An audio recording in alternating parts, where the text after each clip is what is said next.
My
friends, welcome to another episode of the Nuclear Heatwave Wrestling Podcast. My name, as always, is Dr. Love, and my co-host, my best friend, my buddy from another buddy, but you know what? It's Sauce Bronson.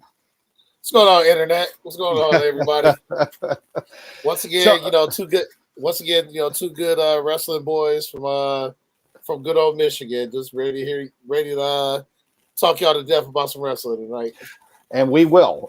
We really will. So, we got a little bit to talk about. We're a couple weeks out from last show that happened, but all those shows. But now, obviously, the wheels always turn in wrestling. So there's a lot to talk about in a little bit. And, the one thing that's happening as of tomorrow, actually, in pro wrestling is we have AEW. AEW has they're like small shows they do in between their four big shows.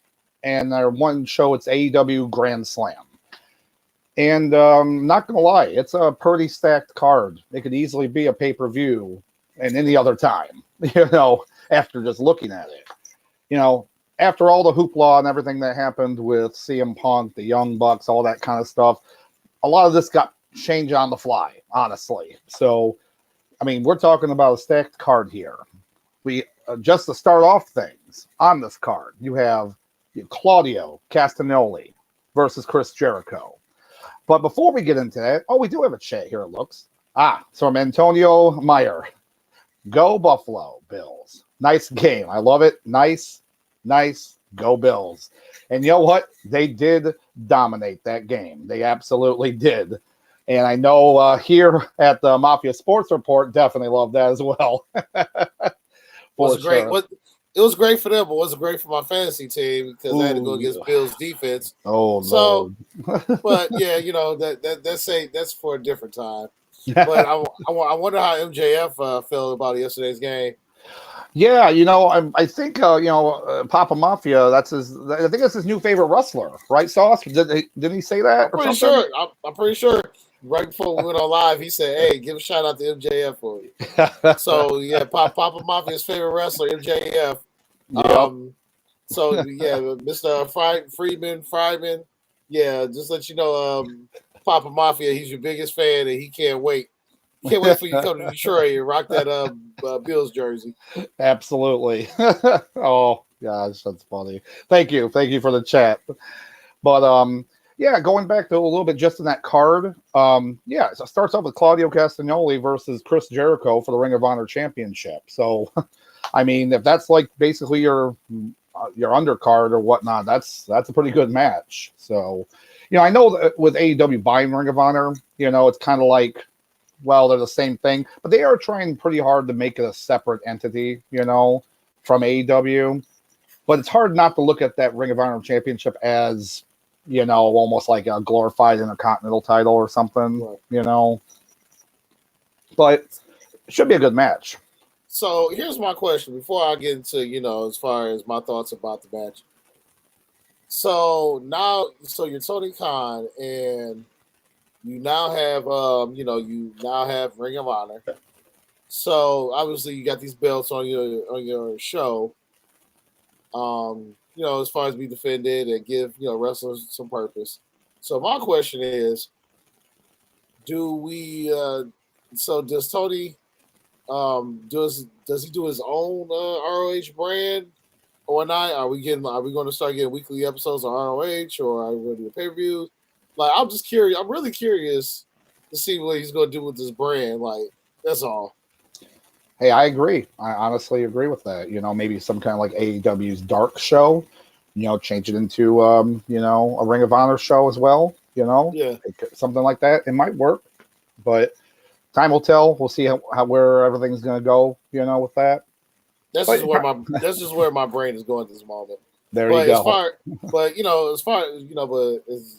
As far as this match goes, I'm down for it. I mean, you got Claudio, you got Jericho. These guys have, they threw good hands with each other, in WWE. Now they get to slap sweaty meats with each other in AEW. So I'm here for it.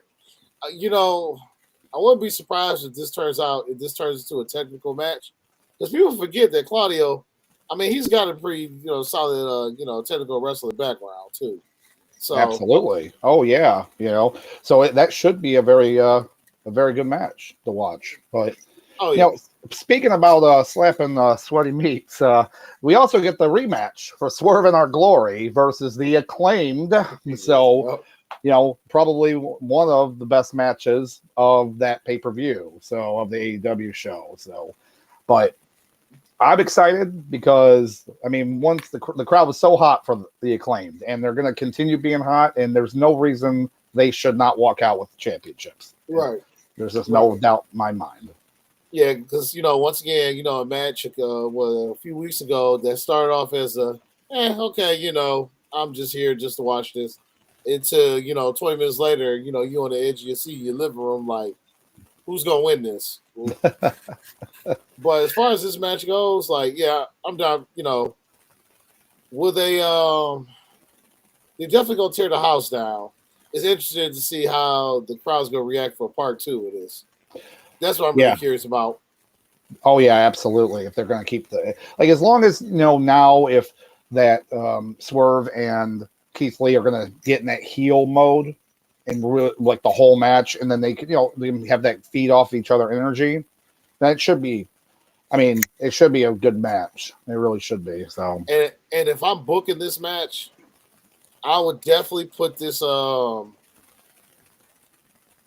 would definitely either put as far as the Atlantic Championship match after that one, which we'll get into in a minute. Or the Jericho ROH match, or Claudio ROH match. You put that after that. I like that too because of the crowd, Yeah, because we don't want to have another part 2 of you got this crazy tag match that the crowd goes crazy hot for, and then you put a women's match after that, and then the crowd feels like the crowd is dead. They're not really dead. They just need a minute to catch their breath, and I feel like they could do that with either Orange Cassidy or with the ROH championship match. Yeah, that would be a good buffer. That's a good way to put it. So, and yeah, as you just started talking about with Pac and Orange Cassidy, and again, this one, people will sit there and say on paper, this won't be good. Same people said that about the Will Ospreay match with Orange Cassidy. And that ended up being a very entertaining match, That was like the show stealer. It really was. And they've already been building this up. It's not a random match. They've been building up the feud, since the All Out pay-per-view. And it's at that point it makes sense to do it. Will Orange Cassidy win? I could see it. I could see him maybe doing a feud with it. It'd be kind of cool. So I'll predict that Orange Cassidy will win. But regardless, it should still be entertaining. Oh yeah, these two definitely will tear it up. And it worked. And these two work so well together. Orange Cassidy with his pocket shenanigans, and just there, to piss off Pac, in between their little sets, what they do. There's gonna be a lot of good banter between these two. I'm looking forward to it. But my money is on Pac right now. Like my man's riding high. I don't see that. I don't see that. I don't see that coming down. At least not anytime soon. All right. We're split here. We got the split decision. I got you. Well, Okay. like I see him losing the trios belt before I see him losing the Atlantic belt. Okay. Yep. Yeah, I could see that. Yeah, that makes sense. Because I think they weren't even supposed to win them. Right. So then But all right. But moving on to another match that you kind of mentioned. Yeah. So apparently there's a fatal 4-way match for the interim women's championship. Because again we have to continue saying interim champion for the women's, but it's Toni Storm versus Serena Deeb, Athena, and Britt Baker. So, again, this match could be a great match, but on a Dynamite but Grand Slam show, that's going to be the one I feel that is going to get the least amount of time. I feel like they're not going to. If Toni Storm retains, that's fine. It's okay, I guess. But I'd rather Britt Baker. I think Britt Baker should have it, but they're gonna set up this. I think she should have it because if Thunder Rosa comes back, then you have that match, which is a nice rematch for them to have that belt. It just makes sense. So. Oh yeah, with this match, obviously, I see Toni Storm walking in with the gold. I see her walking out with the gold. Me personally, I just put this as the opener. If you feel like it's not going to get a lot of time, but you also want to get the crowd kind of going, I'll definitely throw this one on first. Oh yeah, Athena, isn't it? Your favorite match from the All Out pay-per-view.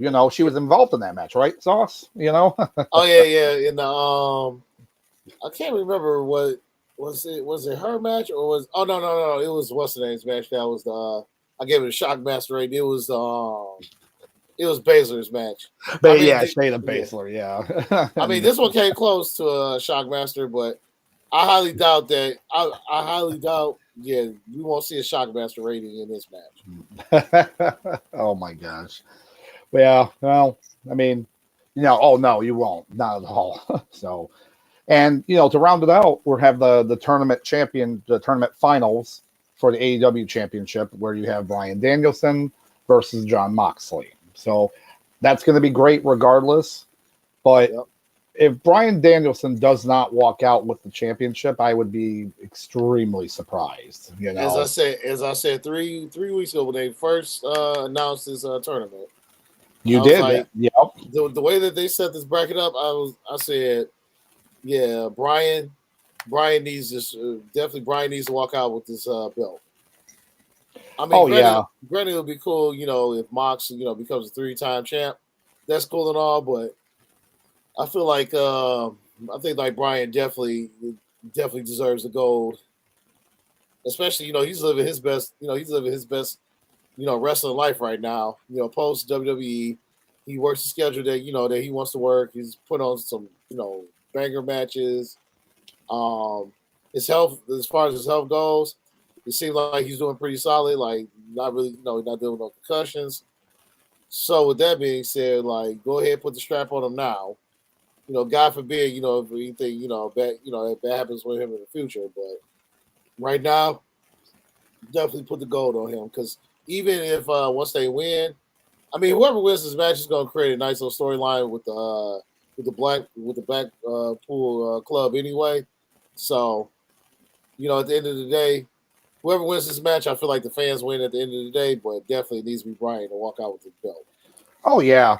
And, it's funny after reading the little tidbit online, and I completely forgot all about it, but it makes sense. Daniel Bryan, if he wins tomorrow, it'll be the 3rd time in 3 decades that he got the belt, the world championship, off of CM Punk after he, he lost it, left the company. And that was in Ring of Honor. And then that was in WWE. And then it could happen tomorrow. It's just crazy to think about, happening 3 times in 3 separate decades of wrestling. Yep. And that's why I love wrestling so much. If you have some long-term plans like this, but yeah, it would be cool to see that. So yeah, tomorrow it's going to be a good card. I mean, it's going to be a very good card, and I can't wait to watch it. And then But you'll definitely within this card, you're gonna have some good matches, and of course MJF is gonna come out, with a promo sometime either during the card or right after the main event. So oh yeah, for sure. And then because all of his promos are always fire. So oh yeah, ain't that right, Papa Mafia? Papa Mafia knows. He knows. He might not say it, but he does. He knows. He knows. Oh man. But even with that all there said and done, in the wrestling world right now, some people are a little pissed off, and some people are happy. But in the wrestling business, if you get any reaction, that's a good thing. And yep. I'm obviously talking about the announcement that Roman Reigns, the Universal Undisputed WWE Champion, is going to face YouTube influencer and all around, Pokemon collector fan, and everything else, Logan Paul at the Saudi Arabia show Crown Jewel in November. So it was already rumored online what's going to happen, and then they made a big press conference for it. Something you would see like in a boxing match, like a high-profile boxing match or something else, and as wrestling fans for a long time, me, Sauce, and most people that listen to the channel and everything, it might come off as just like, oh, it's just, publicity stunt and everything. It's like, yeah, but, wrestling kind of is always about that, isn't it? That's the whole point. Like, if it was a boring match or someone more, it wouldn't matter. I mean, most of the hits I've seen online and the news articles that never follow wrestling are talking about wrestling because of this. So publicity is always good, regardless of if it's bad or good or whatnot. I will give you one thing about all this. After watching Logan Paul in 2 matches, at WrestleMania and then at SummerSlam this year, I mean, he really picked up on the wrestling very quickly, and he looked very natural in the ring. So it's not like he's sitting there being sloppy wrestling with these guys. He wanted to learn the business, and he was able to do a halfway decent match. Better than Dominic Mysterio, for example. Just throwing it out there. But which is crazy. Which is crazy to think. Now that you think about it, like I said it back in our first podcast, how Logan Paul was built for this. You can say Ronda, and it is what it is. But Logan Paul, you tell like he was definitely meant for this or whatnot. So like with the charisma, the in-ring performance, and once again, I'm all here for it, regardless of how you feel about him personally. At the end of the day, right now he's here to entertain he shall. Oh yeah, absolutely. And the show being at the Crown Jewel show there in Saudi Arabia, 2 things could happen. They decided they wanted this to happen, or they might have had some input from the Saudis, because that, as we already know, that's happened before in the past for the Saudi Arabia shows. So, hey, well, the big question is, the other third thing you forgot is, will the air conditioner be turned on this time? Oh my gosh. You feel bad for them too, because if it's at the same arena, the stadium that they had before, it's like an open air stadium. So, it's like covered, but it's open. And from what they said, it was at least 100 degrees plus at ringside. So imagine the commentators, Michael Cole, Braxton, them saying that, and they're not even wrestling. So you feel bad for these wrestlers. And, I know, the Goldberg Undertaker match was a very botch fest match, but I still feel bad for them because of that reason. It was over 100 plus degrees, and these guys shouldn't be wrestling in the first place, let alone in 100 plus degree weather. So yeah, exactly. With that match, I remember. Yeah, that match started off hot for like 30 seconds. Then it was like watching your 2 drunk uncles just rolling around in the backyard. Yep, fighting over the last beer, at the party. Fighting over the last Milwaukee's best. But as far as getting back to, as far as with Logan Paul and whatnot, But going back to what you were saying, like I'm definitely in for this match. It's gonna be entertaining as hell. And yeah. Yep. And it's I believe it's the first Saturday, I believe. The first weekend of November. Can't remember the exact date, but that's the first, yeah. But maybe like the 4th or 5th. But once it gets closer, they actually have more of a solidified card. We'll definitely be covering that and let you guys know. Oh yeah, we definitely do a little preview for that. Yeah. But when all this news came up about Logan Paul in the news with the media and everything, it got me thinking about something. And I was talking to Sauce about this. One thing in pro wrestling throughout all the years, they always have their great storylines, the crazy characters, the good, the bad, the heels, the baby faces. But then there's always been the one thing where you have the celebrity or the whole Hollywood, connection, or the music industry connection, whether it mostly happens at WrestleMania or just on a regular Raw or SmackDown or any pay-per-view in between. But I wanted to talk about today about most of these, and there's been a lot. I mean, throughout doing a lot of research, seeing a lot of these personally happen, and then a lot of the research, a lot of people's been involved. So I just wanted to go over maybe some, again, celebrity appearances, how they did, what they did, just something more memorable, maybe not so memorable. And that's what me and Sauce are going to talk about today. So if you guys have anything that was memorable to you, let us know in the comments. But yeah, so I just right off the bat, when we was doing this research, I feel like we'll get it out of the way because the elephant in the room. And well, that's actually the best way to put it, the elephant in the room. Donald Trump at WrestleMania 23 here in Detroit at Ford Field. And actually, Sauce, my buddy Sauce here, actually was at that show. So I'll let him take it away on this one, just because he was at the show on it. So two things. One, by we doing those little research. We meaning that Doc did pretty much 90% of the work. I mean, some shows I do a little bit of homework. Some of them I just kind of go off the hip. It's definitely going to be one of those shows today where I go off the hip. So shout out to Doc for putting in the legwork for this episode. Oh, not a problem, Sauce. Not a problem. And so then the second thing, so we get into Mr. Cheeto himself. So I was there, WrestleMania 23. Mind you, I waited like 26 hours for those tickets.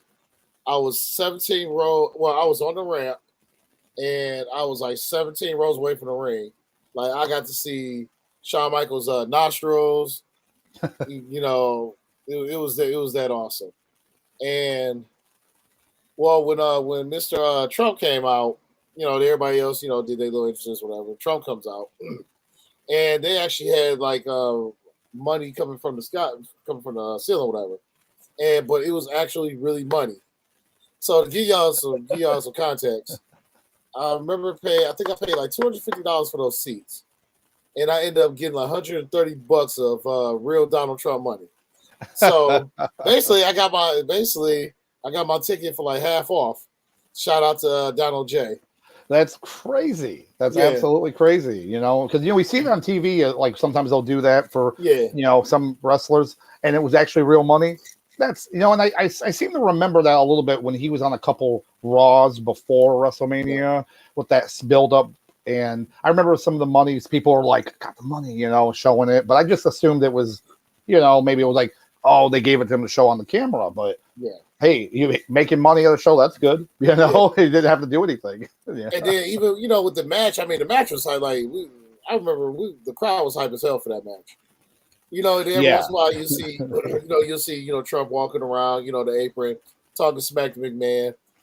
But it got to a point where because Lashley or Umaga, may he rest in peace, the match was it was like watching a car wreck. It was so good. You forgot all about Trump and McMahon. And then the other part too, Stone Cold was a special guest ref.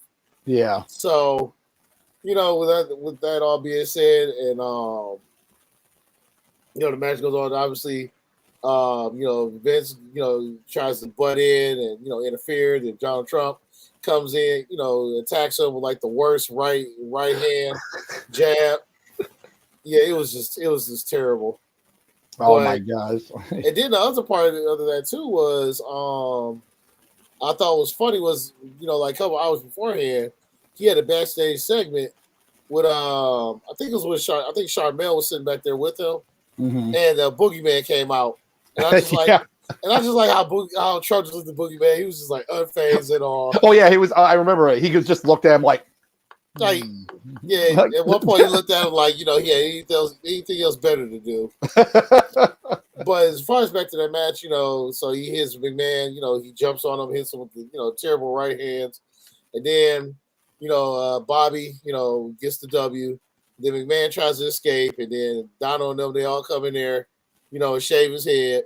And then the other cool part was at the end, he took a stunner from Stone Cold. So, yeah. Now what's funny about that too is the stunner he took by them standards, it was kind of a weak stunner. Like he didn't really sell it that well. Nah. But until this year, yeah. Until this year, when for some reason Vince McMahon, who has taken thousands of stunners in his career.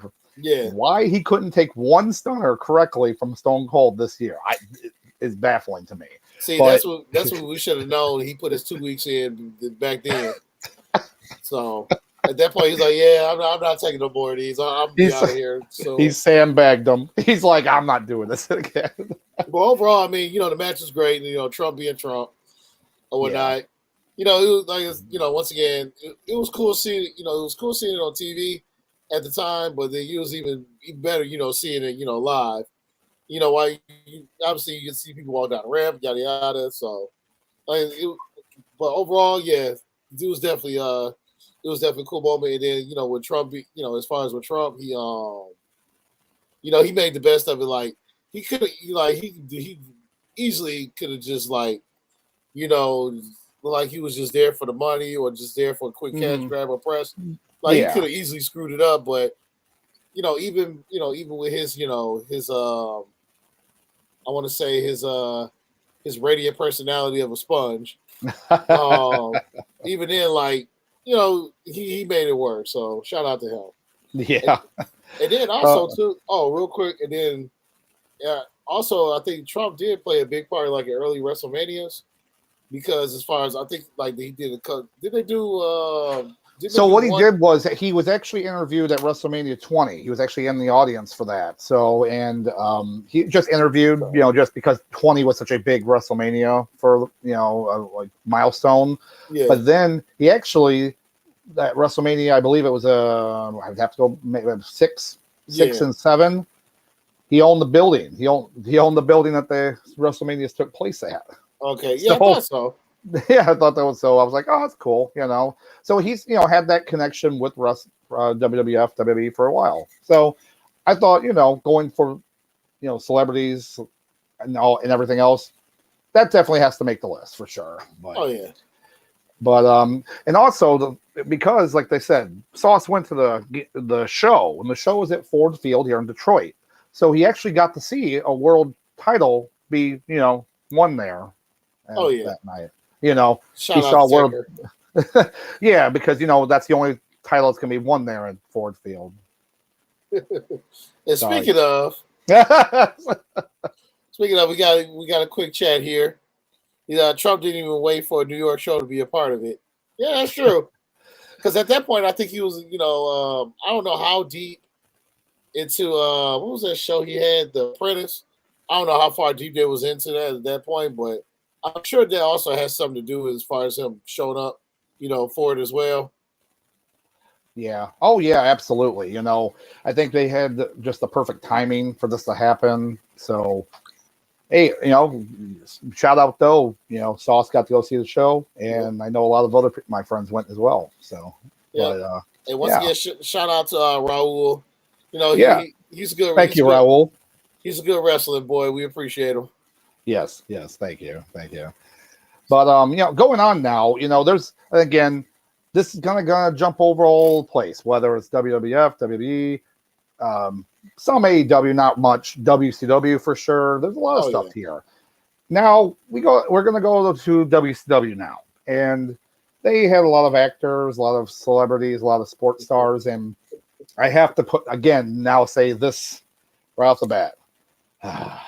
David Arquette, yep, I knew this WCW champion. So, yep. I mean, what could I say? You know, again, as someone that watched WCW and watched wrestling and seeing it live, I mean, yes, it makes you mad. It was very mad. But you got to remember two things. He was promoting his wrestling movie, Ready to Rumble, yep. And you know, it's a silly movie, but if you like wrestling at all, it's watchable.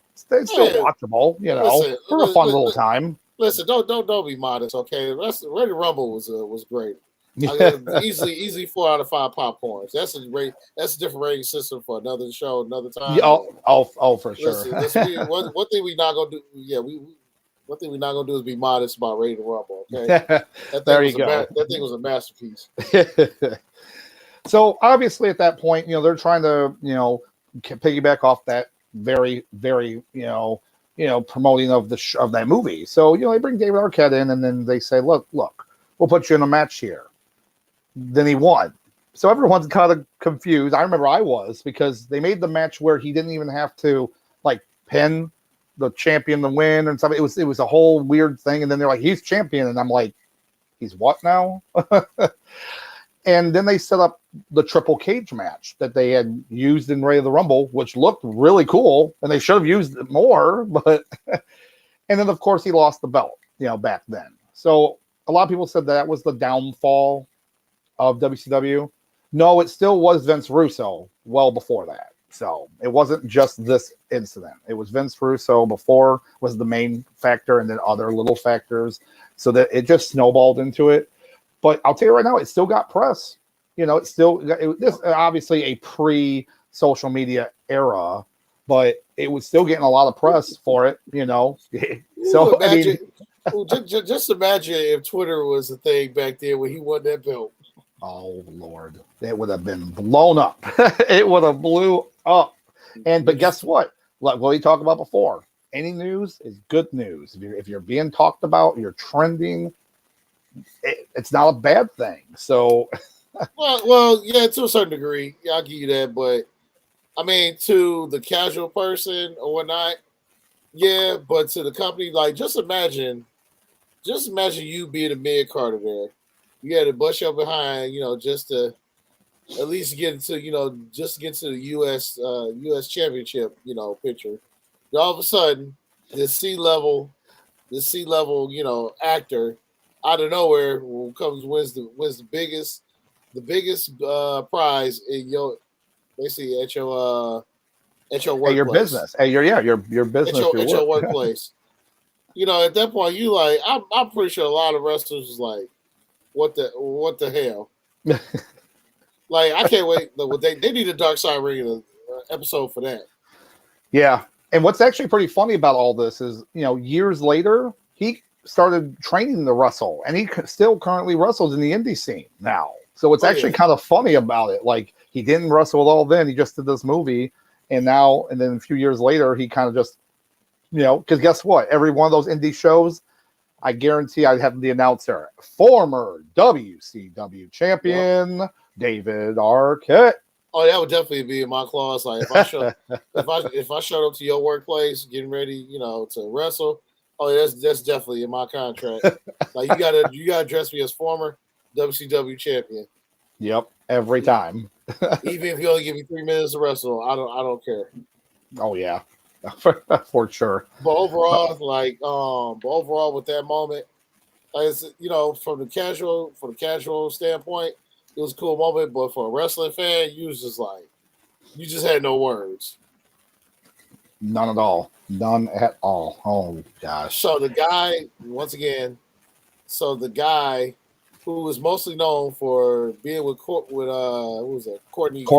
Cox. Yeah, in the Scream movie series. Yep. Yeah, so the guy that was known more for being with Courtney Cox also held the same belt as Goldberg, Ric Flair, and Sting. Yep. Yep. I mean, just to name a few, it's crazy. For the you know. young kids, y'all had to be there. Yeah. Oh, gosh. But then think about this. The last thing on this. But think about this. Look at what Vince Russo did. Vince Russo won the WCW championship. Vince McMahon won the WWF championship once, and then so that wasn't necessary too.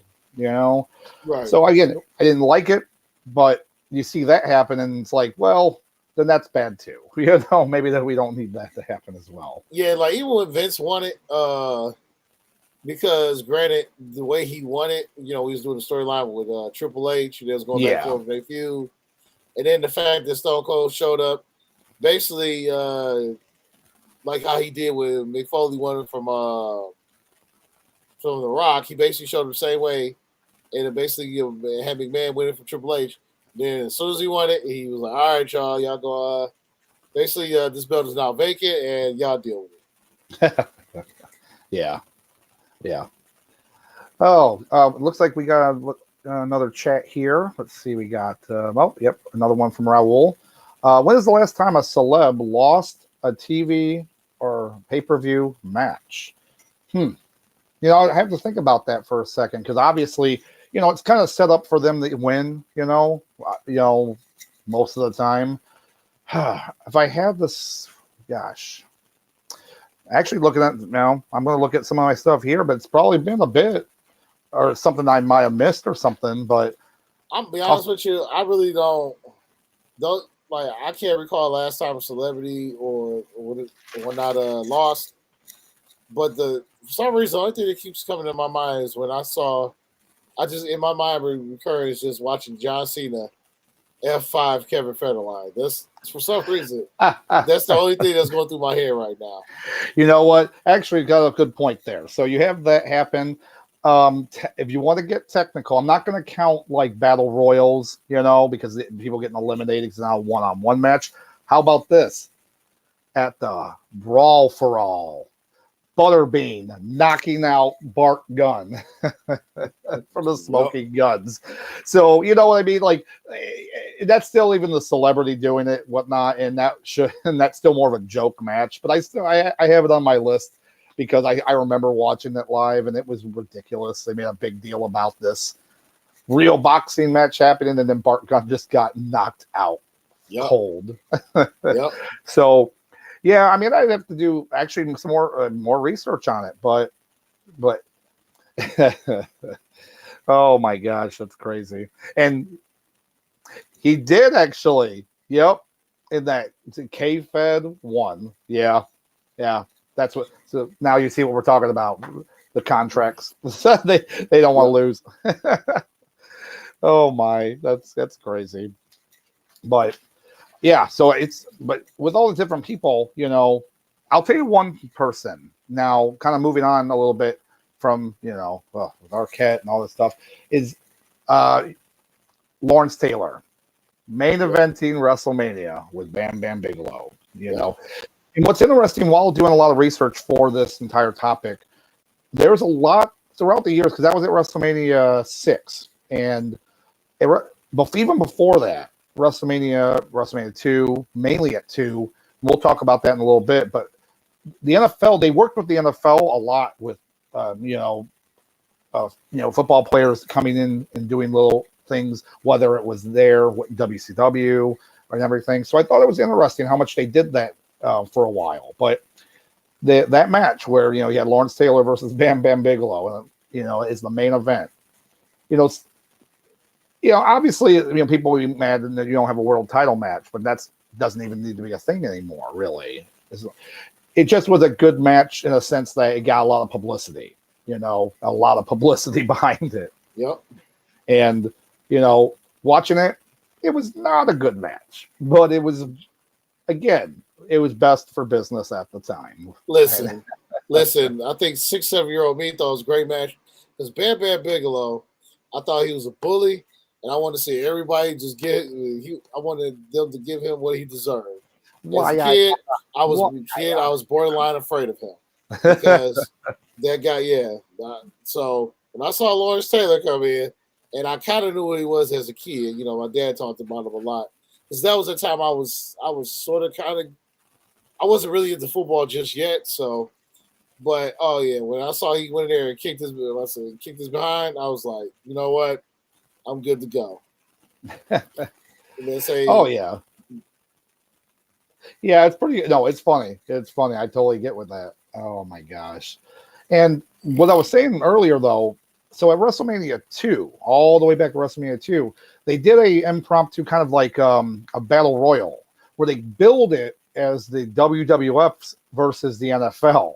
And they had several NFL players in there, including Refrigerator Perry.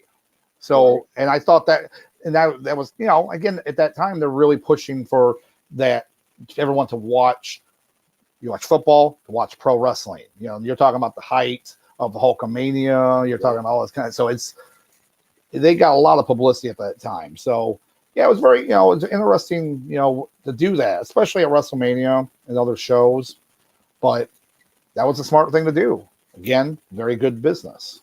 So, and also kind of moving on from that, you know, when it comes to sports stars, there's one person that I had when I did the research. I knew some of the stuff he did, and I was very surprised on some of the other stuff. But Shaquille O'Neal. Now, Shaquille O'Neal, I mean, what can you say? This he's always a good guy. He's a chill guy. I'd actually like to hang out with that guy one time, but just bullshit with him sometimes, I think, you know. And he obviously, you know, he was in WWE, a couple of different things, and then he did the Andre Giant Battle Royal. Yep. You know, they had the nice little spot with the big guys there, and that was cool and everything. But apparently last year, he showed up and was in a tag team match on AEW, you know, because, you know, why not? But what I didn't know was he actually showed up in WCW as well. And this is actually the crazy part about it. He showed up and was in Hulk Hogan's corner at Bash at the Beach 94. And that was Hulk Hogan's debut match in WCW. And he fought Ric Flair. But Shaquille O'Neal was in his corner. Yep. It was, and I wouldn't have believed it if I didn't see the pictures for it. But that was his debut match coming to WCW. So. Well, that makes sense because at the time, you know, Shaq was playing for Orlando Magic, so I'm pretty sure. Well, obviously they had it somewhere in Florida. I think they used to do Bash at the Beach mostly at Daytona, Florida. No, you're right. They did. Yep. So I guess they figured, you know, for Orlando Magic, Daytona, yeah, let's go ahead. You know, Shaq. I want to say that might have been Shaq's rookie year. No. I think Shaq came in at 92, I think. Oh, he was young. You can look it up. He was very young. So, I thought that was pretty cool, you know. And, you know, speaking about, like, basketball players, I can't not talk about basketball players in WCW, but you got to talk about Dennis Rodman and Karl Malone.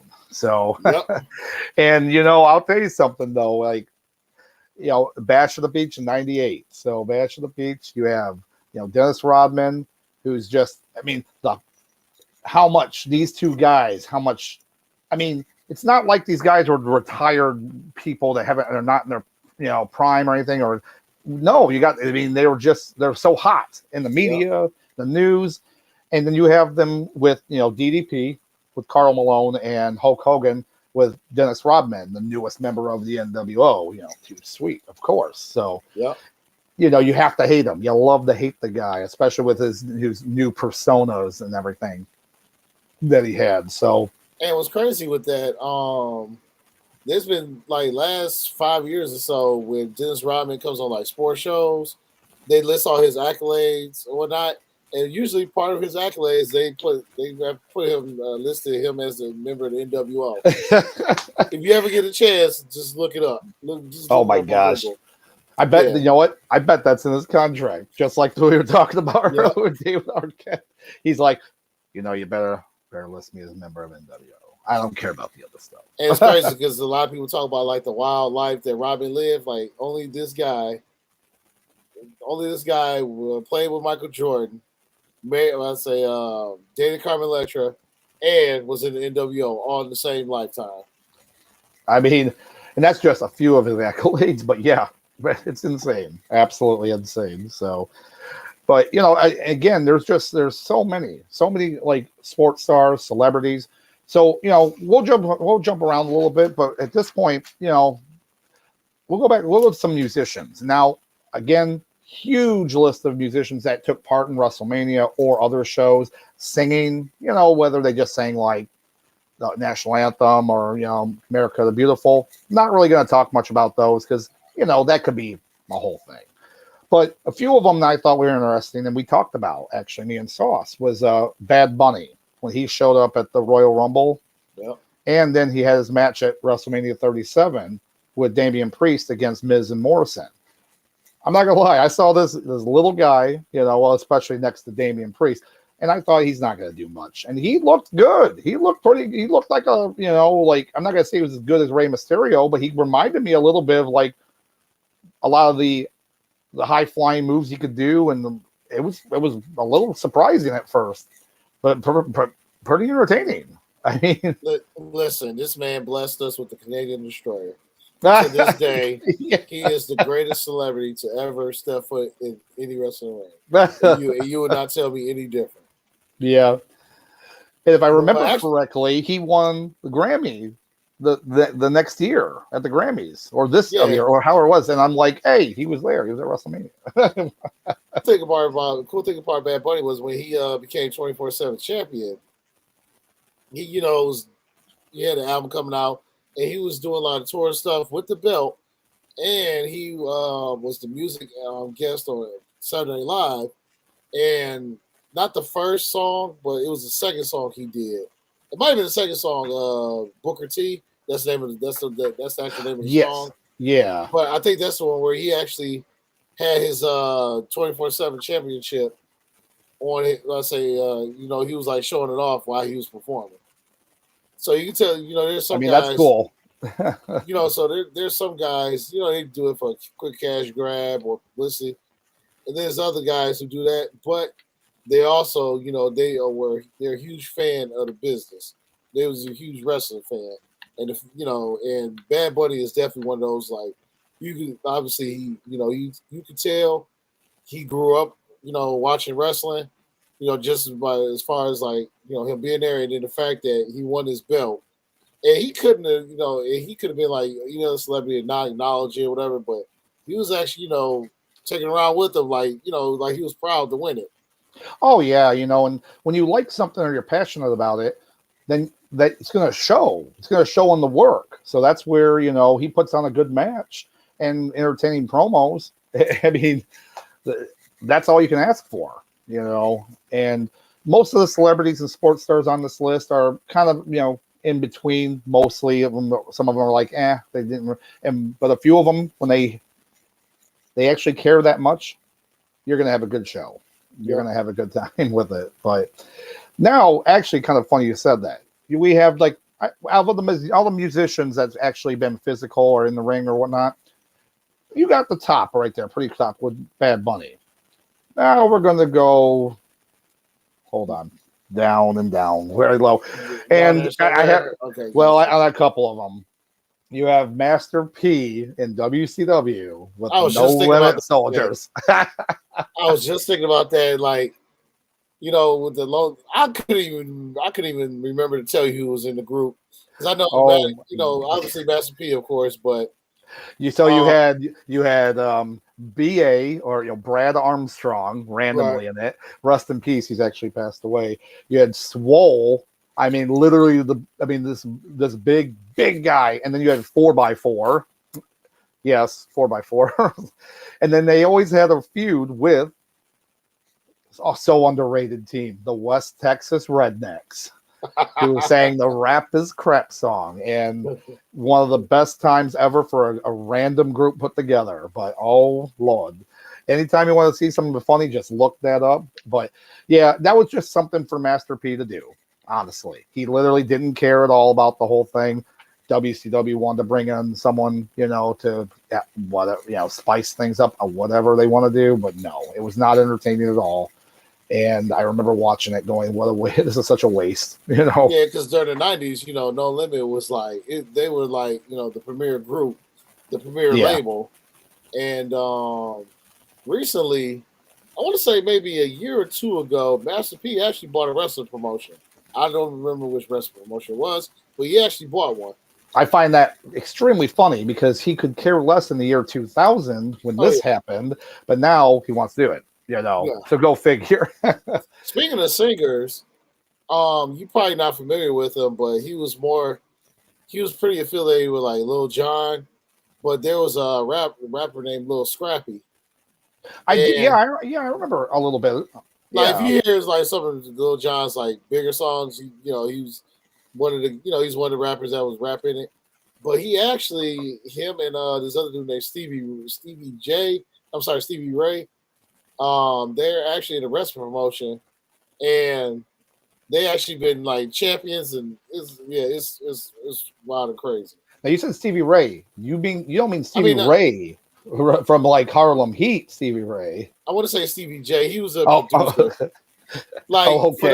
For those who don't remember, he was the black guy that they always did the Master Splinter comparison meme to. He was like a producer, so the hip hop world. But Lil Scrappy, he was affiliated with Lil Jon, and he was like full-fledged wrestler and like committed. Hey, that's cool. I mean, I did not know that. See, that's why we do this. We love giving new information out all the time. So I forgot. We are on this podcast, and I could easily just look it up. While you sit there chit chatting. Hey, it's all good. Yeah, I forgot we got Google right here. But yeah, with that feud though with Master P with them, I mean, it was. I never forget because Master P was there, didn't really do much. But Brad Armstrong was there, and he's just looking like I have something to do. And he had nothing to do. He was on, Saturday morning, Saturday night WCW B, C, D list show. He wasn't even on Thunder, so that tells you something. If he's not even on Thunder, come on. But so I'm looking it up. It's called House of Glory Wrestling, or as they call it, Hog Wrestling. Yeah, Hog. Oh, yeah, they're very I say very well. They're pretty well known. If I remember correctly, isn't it? I think Tommy Dreamer does stuff with them. I thought it was them, or it might be a different one. He might be. Yeah, but the Hog, yeah, they're pretty well known. So that's pretty cool. So he actually bought it back in 2019.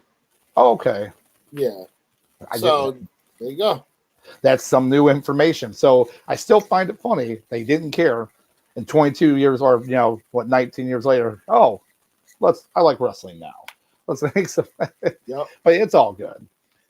And as I was doing the research here, I'll tell you something on them, especially the musicians. I said I thought that these were the worst. That he was the worst at that time. I actually have someone else on here that's worse, and they were a part of. And it's funny how I wrote this down. I knew most of this, but I wrote this down just like this. This group was a part of WCW, WWF, dumpsters on fire. They were part of, backyard wrestling. They were part of strip malls full of rats and raccoons fighting. But I'm talking about the Insane Clown Posse. So, I mean, these guys, the ICP, they literally would show up wherever they were allowed to go for an indeterminate amount of time, and then they did enough to piss them off to leave. WWF had them with the Oddities group. I was just about to talk about how that song was dope as hell. Yeah, and that was always the best part. Welcome to the greatest show. Yep. And it was but then the rest was garbage because anytime they would even try to do anything in the ring, it turned to garbage. So, and then they had their little group for a while, Insane Championship Wrestling. And I'm not going to lie, I personally do own 2 VHS tapes of like best of, and that's kind of like a misnomer right off the bat because you can't really say best of for them, but oh Lord! And I got a couple backyard wrestling DVDs. I say in my mom's attic, and I'm pretty sure ICP was on one of them. Was featured in one of the matches. So I believe it. I believe it. I mean, and they were even on the one video game. They did that backyard wrestling, and they were part of that game. They were like, "Can we be the part of the game?" So, but yeah, they then they did some stuff in WCW briefly, and then again they were gone. It's like they show up, piss someone off, you're gone. So I had to include them, especially just because they did some stuff, especially with the oddities and everything. But they were just, I actually don't mind some of their music, honestly. I don't, but I just don't wrestle. Don't even try to get in the ring and wrestle because you are just going to injure someone or yourself. Or both. So that's too bad. Oh, yeah. But no, I mean, so kind of moving on, though, because, I mean, there's a lot of stuff here. And we may not get to all of it. Some of it I might say, meh. But I will say right off the bat, too, another one going all the way back to the original WrestleMania. And we have Mr. T teaming up with Hulk Hogan against Piper and Mr. Wonderful Paul Orndorff. Now, if people, we know we watched them later and stuff, all that kind of stuff. But Paul Orndorff, and especially Roddy Piper, I mean, you're talking about some of the best heels in the business. I mean, the best heels. And such a shame that Piper never won the world title. It's extremely saddening that he didn't, rest in peace. I wouldn't even say saddening. Like, he didn't need it. That's how great he was. That's a good way to put it. If you're good at something like that, they keep pushing you. And case in point, he actually not wrestled, but at WrestleMania 2, Mr. T boxed Piper actually in a match. He had a boxing match against him. So they bring back Mr. T because of his popularity, especially and then it's just. It kind of snowballs there, but it's pretty funny to think about, But, even with that match, though, going back to the main event of the first WrestleMania, it was star-studded. You had Muhammad Ali was the guest referee for it. So, I mean, that was crazy to think about at that time. Yeah. But they wanted a star-studded event, only on closed circuit television. You can only see it. So, and it delivered. You're talking about a show that, if it failed, it was going to be a huge hit for the company. So yeah, we probably wouldn't be talking. We probably wouldn't be sitting here right now. Nope, blabbling about it. No, we wouldn't. I think I want to say about 11 years ago, I actually sat there and watched that main event because as a wrestling fan, I was like, I feel like I owe it to myself to at least not really watch WrestleMania 1, but at least just watch the main event. And I watched it. I was like, damn, this is actually entertaining. I can imagine what it was like back in, the 80s when they first came out, because Muhammad Ali, Mr. T, Hulk Hogan, all in the same ring. Oh, yeah. And you're talking about the height of Hulkamania, Mr. T's extreme popularity from his shows. He was Rocky 3 and everything. I mean, it was just blowing up, completely blown up. And it just was lit the fuse for a huge show. And that's, So I absolutely, have to push that when it comes to WrestleMania with celebrities, sports stars. And they continue doing it a little bit with into the the 80s and such, the late 80s with the connection they started doing with MTV. MTV, they would have this connection called like the rock and wrestling, like movement connection where Cyndi Lauper showed up and other music stars would show up and they would be like their manager and everything. Wouldn't necessarily get physical, but they were there in that combination with MTV. It's another way to push getting publicity, same thing in a sense. It's the same thing that happens now where, MTV doesn't play videos anymore. So it's kind of a moot point, not really, but it's in a sense how Bad Bunny doing his stuff, huge, big music star. That was back then. That was like a massive music star on your wrestling show. So, yeah, it was, and you have all those good, and there's so much good, but then there's always the bad.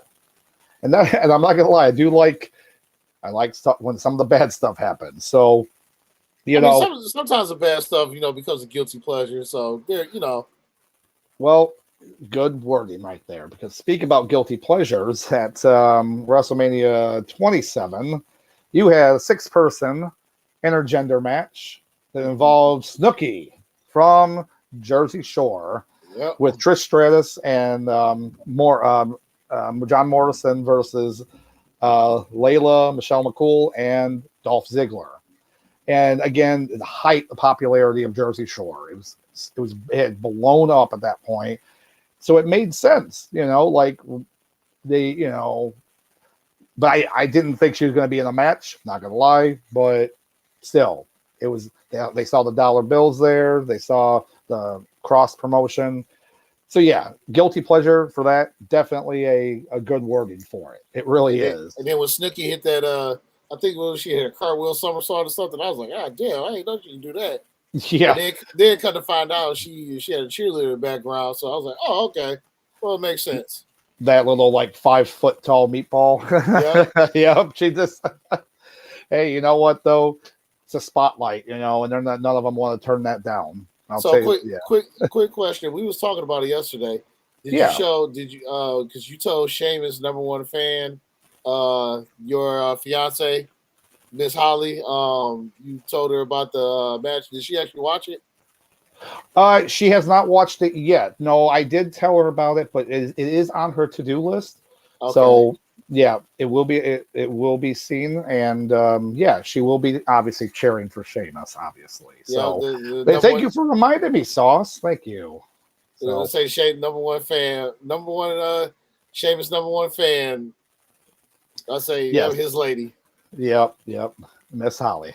But but moving on a little bit in regard to when it comes to some funny, interesting, surprising moments. How about Johnny Knoxville? And we'll talk about it instead of Johnny Knoxville with the whole Jackass crew, but we're going to talk about him specifically here at WrestleMania 38 against Sami Zayn. He was, he showed up at the Royal Rumble, did his little thing, and then they kept building the storyline for months. I mean, you're talking about, I thought this was fizzle out. And we've talked about before, and Sami Zayn and his impeccable work, whether it's wrestling, mic work, everything.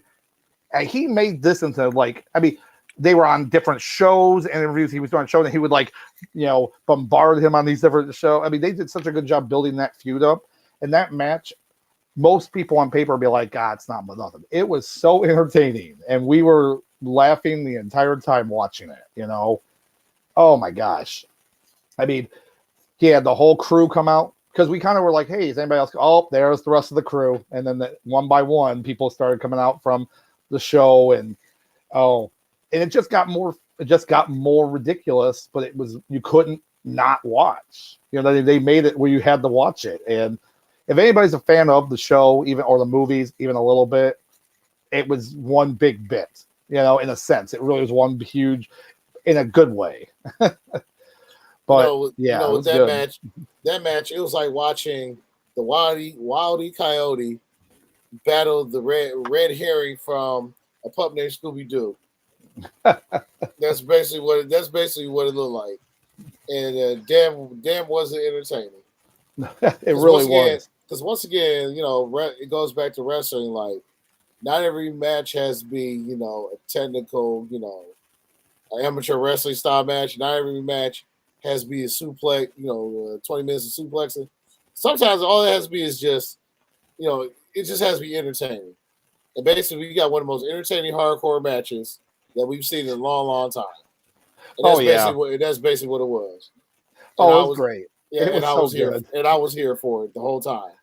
When they brought out the mouse trap, the giant random mouse trap, and it's like, I don't think that was there under the ring. I mean, it was over the top, but that's what WrestleMania is for too, But yeah, it was very entertaining.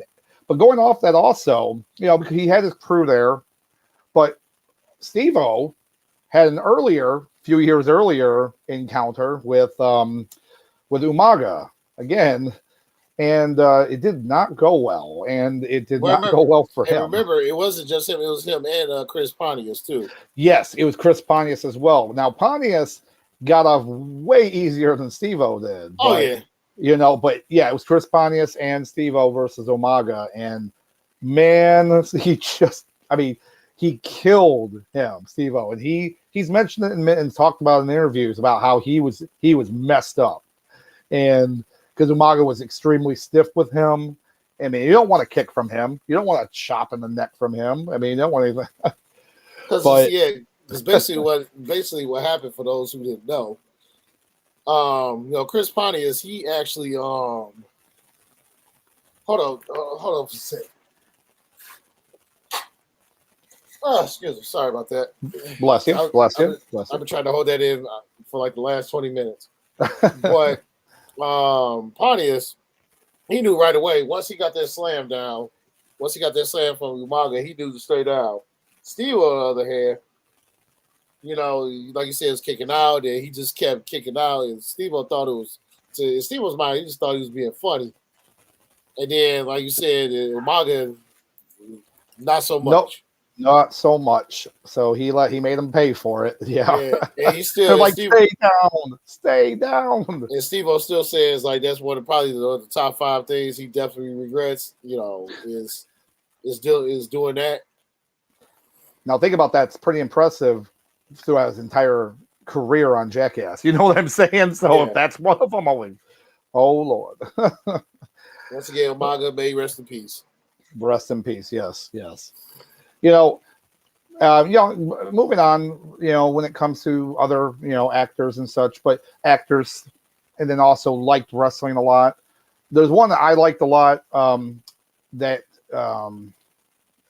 it was an interesting storyline they did, and then it kind of tied in with a lot of stuff he was doing. But Stephen Amell, who most people know from the show Arrow, he also was in the Teenage Mutant Ninja Turtles Out of the Shadows sequel as Casey Jones. But he likes wrestling. He's a big wrestling fan, and actually one of his good friends is Cody Rhodes. So Cody Rhodes is actually one of his good friends. So at the time, they had a storyline where he was going to wrestle at SummerSlam in 2015, and Cody Rhodes, then Stardust, Stardust. Stardust. Stardust. Yes, I know. So, he has that match there, and it's like, okay, it's pretty entertaining, but he also was part of the first All In pre-AEW show against Christopher Daniels, so, and yes, I do believe it is thundering, if that's what you were listening to. Yep, it's a little, I think we're getting some storms here right now, but yeah, so he was at that first All In show, and actually a pretty entertaining match. But going back to with Cody Rhodes on his show Arrow, Cody Rhodes was actually on his show for a couple episodes as a bad guy. So I'm all like, oh, that's pretty cool because they're buddies, and he wanted him on the show. So, but he actually is currently on a show about wrestling on Stars, not a sponsor, but it's a pretty good show called Heels. So if you ever have a chance, you can check it out. But yeah, it's again, when it comes to all these celebrities, sports stars, athletes, influencers, miscellaneous, I guess whatever you say, there's always the good, there's always the bad, but as long as they're entertaining to at least a little bit, it's always worth it, Yeah, because it gives you something to talk about. Yeah. I mean, there's a lot of one-offs, real small little bits. Hugh Jackman showing up on Raw, just knocking out Dolph Ziggler. And if you see a trend here, certain wrestlers working with celebrities. Ziggler, this is the second time that he's worked in this list of working with celebrities. Umaga, second time working with celebrities. Miz working with the two matches with Logan Paul. Certain people work Bad Bunny. Smart. Thank you. Yeah, Bad Bunny. So you see so many people working with these different wrestlers and celebrities because they know they're safe. They know they can work with them, properly. So just a little thing to kind of look at. Even Jericho as well. Jericho had his little tiff with Mickey Rourke. at WrestleMania. WrestleMania 25. Yep. Yeah, and that one was kind of a bummer because Mickey Rourke wanted to wrestle. You know, at that point, he had done the exquisite movie, The Wrestler, one of the best wrestling movies of all time, in my opinion. And he wanted to wrestle, but his public, like everything for his agent, was that they wouldn't allow him to wrestle, so he couldn't actually have a match. So he had his little altercation with Jericho, and that was good because Jericho, always the great heel. So he's nothing wrong with that. But yeah, I mean, it just, there's so much to talk about when it comes to it. You know, even with the singers, you know, look how much Snoop Dogg did. Snoop Dogg did a lot of stuff for in the whether it was the regular Raws or shows, WrestleMania. You know, he was a part of 3 different WrestleManias, you know. Yep. And it was pretty entertaining, you know, his with Teddy Long. He had a nice little segment there with Teddy Long, you know. Teddy Long.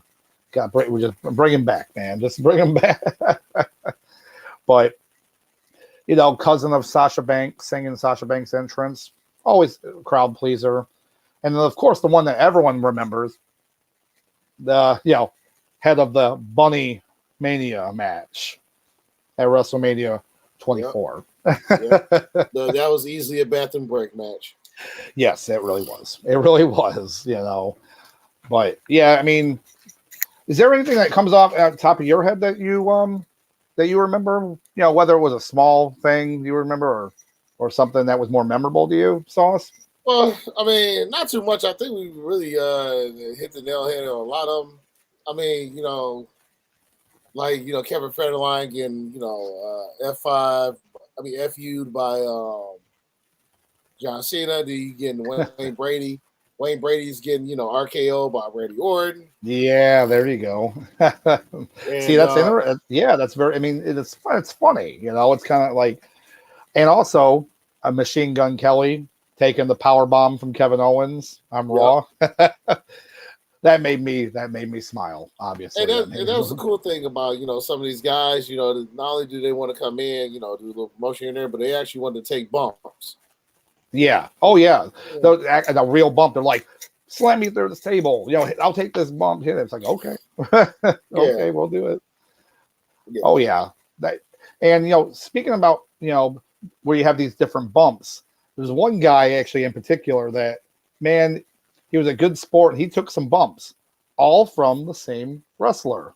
And that is legendary baseball player Pete Rose. Yep. Pete Rose on 3 separate occasions was at WrestleMania, and it was almost funny because, like, when he had his encounter with Kane the first time, it's like, okay, let's do this again. Like, someone thought, you know what, this will be funny. Let's do it again. Let's have Kane do it again, and that was probably the best thing they could have done, like having that recurring storyline in a sense that Pete Rose would come out, do something, and Kane would be the one that takes him out. We forgot. Actually, there's two important ones that we kind of forgot. Where you said wrestler, you know, doing you know, wrestler doing 2 different celebrity matches. Remember, Big Show versus Aki Bono. Where they did the sumo match. That was actually pretty cool. Because, you know, the Big Show, you know, he showed up, he came out with the big giant diaper on, and they got together, and they definitely they slapped sweaty meats for like a good 12 minutes. And it was actually like Big Show definitely in his bigger days, or whatnot. And then he also did WrestleMania Floyd Mayweather with Money Mayweather. Yep. Absolutely. Yeah. And I'll never forget it. It was I remember at No Way Out, he showed up and he came into the ring and he beat up Rey Mysterio for a minute and Floyd jumped over the rail, came in, was, you know, sitting there jaw jacking back and forth. And then all of a sudden he hit Big Show, he hit him like a couple good times in the nose. And then at that point, I remember Big Show got enraged, and the Money Mayweather crew, they all hopped out the ring, went running for their lives because right behind them was Big Show. And you knew something was like up because Shane McMahon, who we haven't seen on TV, in like at least a year or so, just comes out of nowhere trying to calm the Big Show down. And we was like, oh, snap.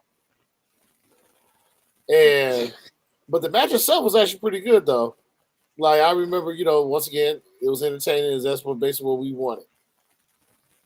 Oh yeah, I mean, come on. It was like you have the little Floyd Mayweather versus the giant Big Show. So that was always obviously how it was going to be set up. How he had to chop him down to get down to his level to knock him out, and So yeah, I mean, it was entertaining because he was Floyd Mayweather, extremely hot. He was getting a lot of publicity, everything. So it made sense. But yeah, Big Show. He's again. Look how long he was with WWF though, WWE. He was a hardworking employee that was always going to be there and kind of do whatever they told him to do. And there's a saying, in the wrestling universe or wrestling fans that this seems how this football season is also known as Big Show season. Because this is usually the time of year when they find, when Big Show shows up on TV, they finally find something for him to do. Yes, and we're almost to the point where he probably will show back up in AEW anytime now. So hey, Big Show season, Tony Khan, let's go. Oh my gosh, if he shows up within the next month or two or month or something, I'm going to say we predicted it. We called it first. But oh my gosh, I mean that's just funny, But again, as a WrestleMania match, that's big numbers, and you can't complain about that. I mean, you always have those kind of like weird offshoot matches on any show or mostly WrestleMania, but it's just there to bring more people in that don't watch wrestling. I knew at least half a dozen people that were boxing fans that were like, "You watch that wrestling match? That guy is Floyd Mayweather." I'm like, "Yeah, cool," but these guys don't watch wrestling, but they watched it because it was Floyd Mayweather in it. So and then And then you got to remember too, before she started working with WWE part time, Ronda Rousey, she had her celebrity match. Yep, she did that tag team match with The Rock. Oh, Kurt Angle. Yes. Well, so remember, The Rock was like a celebrity moment. Yes, but that was a celebrity moment, and then they did with Kurt Angle. Yep. Yeah, it did like her Kurt Angle versus Triple H and Stephanie, I believe. Yes. I believe that was the tag match.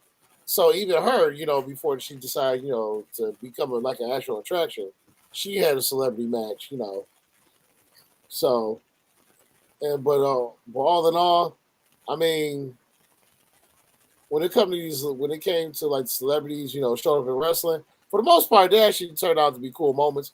Only rare few, turned out to be duds where you was like, why did this even happen? Once again, Dave Arquette and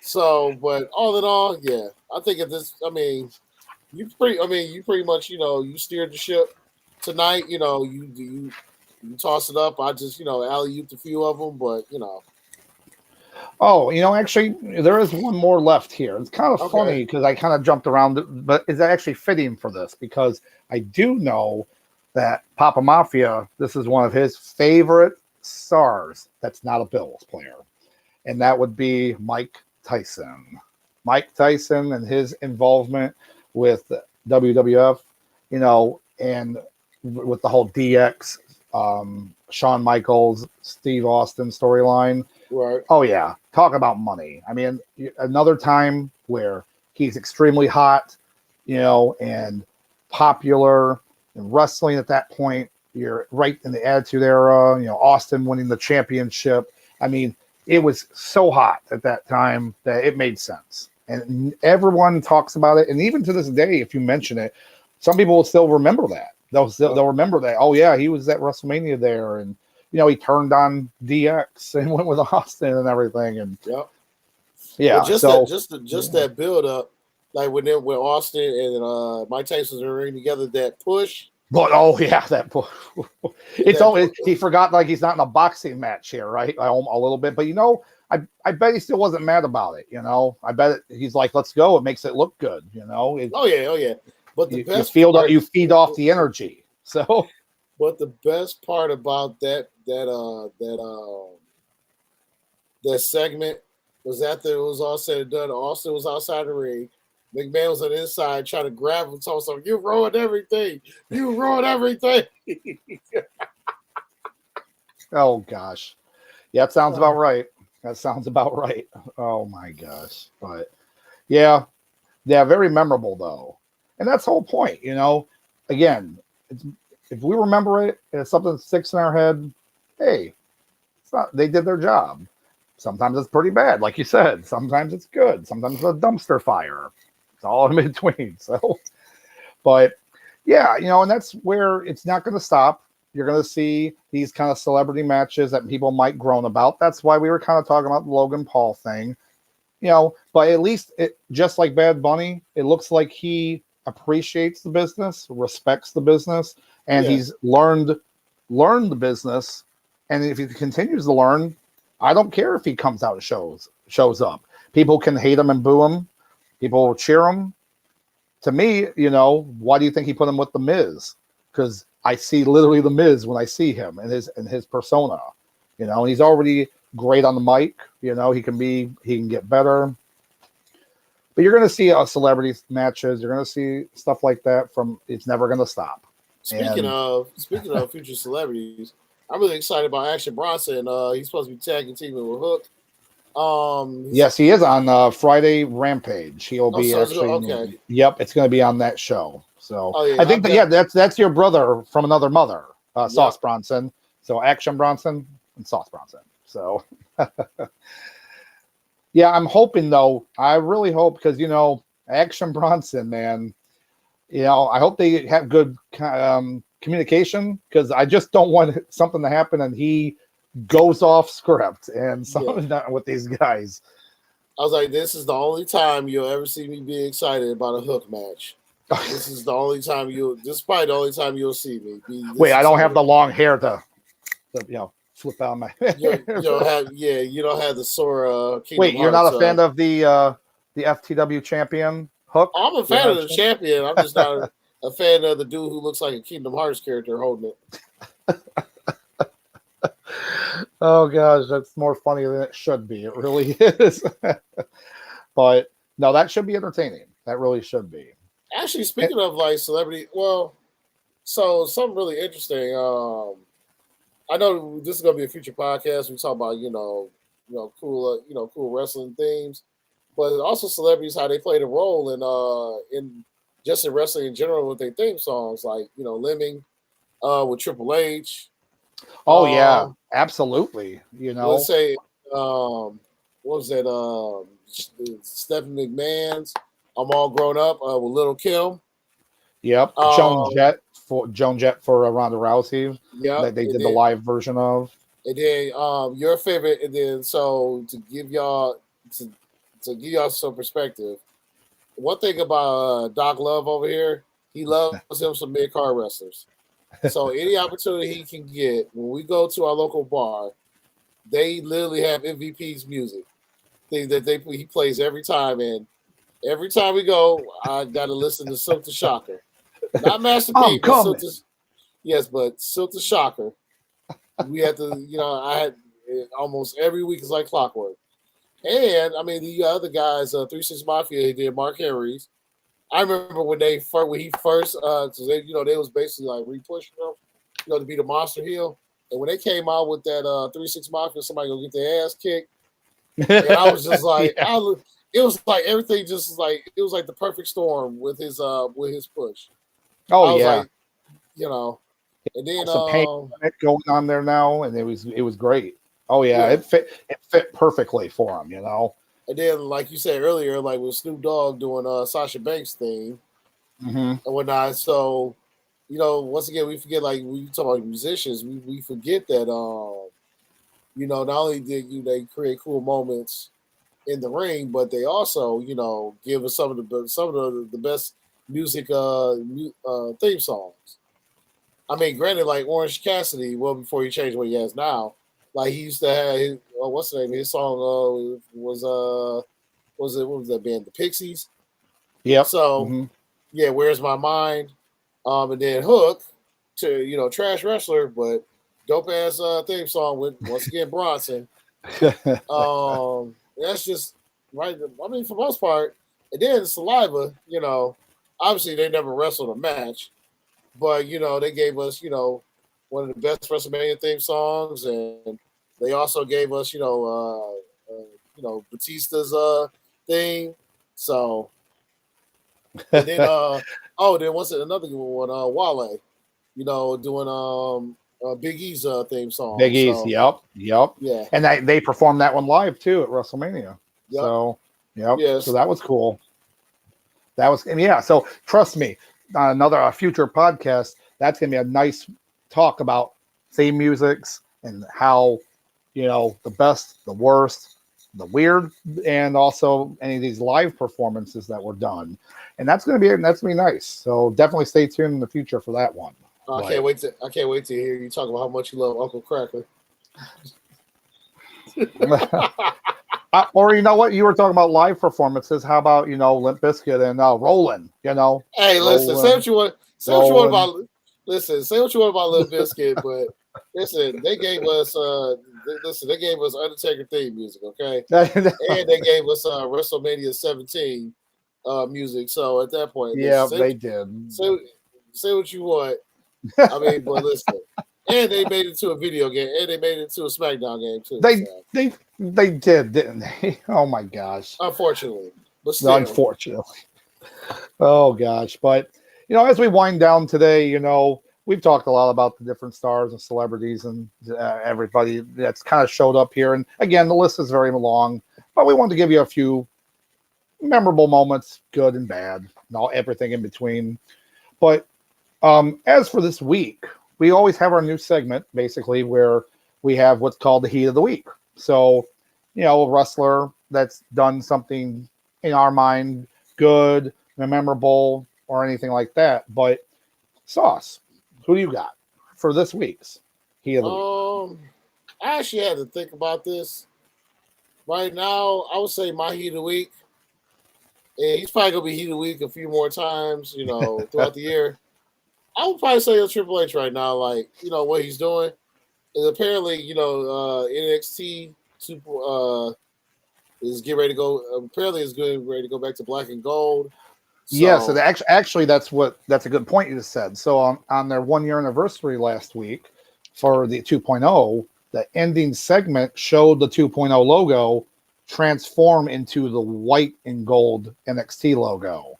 So so it's basically white with gold lettering, and the multicolored is gone. So again, who do we have to thank for that? And we already know how it's already that we're the direction we're going. Yeah, and then just for that, and just how he was, when they did the presser for Logan Paul and Roman Reigns. So once again, Papa H, he's out here killing it. So yeah, and absolutely. As a wrestling fan, we can't help but be happy because once again, like I've said, week in and week out, Triple H elevates his game, is good for wrestling. Then it makes Tony Khan elevate his game, which is great for wrestling. And then once again, the Triple H got to up his game again. And who wins? Us wrestling fans. We win. Yes. As for myself, for Heat of the Week, I have to go with my boy Kevin Owens. I really do. So, they've been pushing him so much. And again, that Triple H, that's one of his boys, and I'm happy to see he's back to his old gimmick.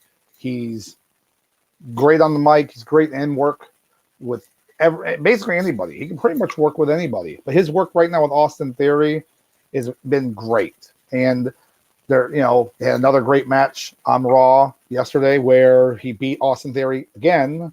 So I think it's going to be lining up the setup for a match at the upcoming Extreme Rules pay-per-view where he challenges for the briefcase, for the Money in the Bank briefcase. And I would be very elated for that. As you can see right behind me, Money in the Bank will be coming home to Kevin Owens in this hypothetical match that hasn't even been announced yet. But listen, I'm just hoping for it. Hey, listen, speaking of Kevin Owens, a shout out to that shirt you're wearing right now. Oh, yeah. Yep. Yes, I'm very happy.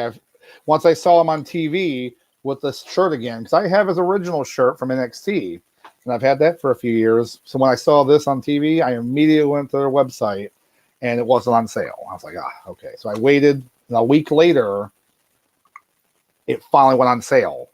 Now, if you go back, they're all sold out. You can't even get it again. So I was very happy to be able to get it when I could get it. So, yeah. So I'm hoping Kevin Owens. I just hope KO. Let's see what happens on that. See what you got to start doing now is you got to buy two. You got to buy two shirts. You got to buy one to wear. You got to buy one where you got to cut the sleeves off. I know, right? Exactly.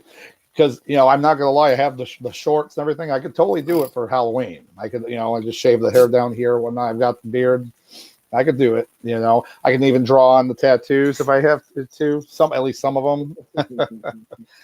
But that's gonna be for another day, especially for like a Halloween edition, because that's one thing that I like to do is make costumes, and I've definitely had some wrestlers in mind for that. So but yeah, I mean at that point though, if unless you got anything else, Sauce, I think we've had a pretty good talk today, and if you guys learned some new information, that's good because hell, I have.